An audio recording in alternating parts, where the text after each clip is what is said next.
March 26, 1985, 19-year-old Tommy Lou Whiddon would be sunbathing on Okaloosa Island. She would be alone this day. 17-year-old Frank Walls would get his knife when he saw Tommy. He would slash her throat. Frank would then steal Tommy's car and drive off. Tommy's body would be found later that day by someone walking their dog on the beach of Okaloosa Island.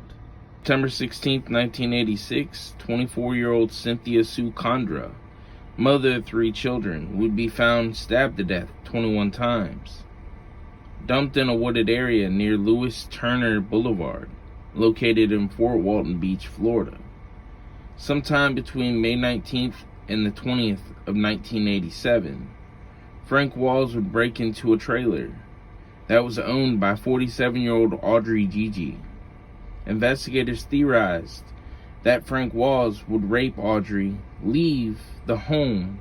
He would then change his mind, come back, and stab Audrey to death. Some of the items in her home were taken that were a fan and a radio.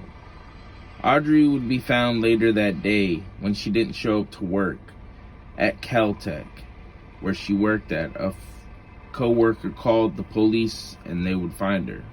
July 22nd, 1987, 22-year-old Edgar Alger. He was a airman at the Eglin Air Force Base. His 20-year-old girlfriend, Ann Louise Peterson, lived in the trailer with him at the Greenwood Mobile Home Park. The trailer was a block away from Audrey Gigi's home. The couple was fast asleep at 2 a.m. Frank Walls would break into the home, attack Edward and Ann while they slept. Frank Walls would shoot Edward 3 times and slash his throat. Ann would be shot 2 times. Both victims were naked when they were found. Frank stole money from the couple, then spent it just an hour after the murders at a local strip club.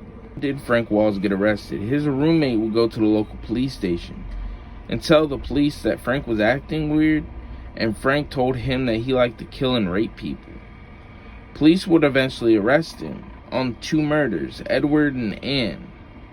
Frank Walls would be sentenced to death for Ann Peterson's murder, life in prison, plus the possibility of parole after serving 25 years for Edward's murder. A year after his conviction, police would test DNA left behind at the murder scene of Audrey Gigi. The DNA would be linked to Frank Walls to avoid another trial and possibly another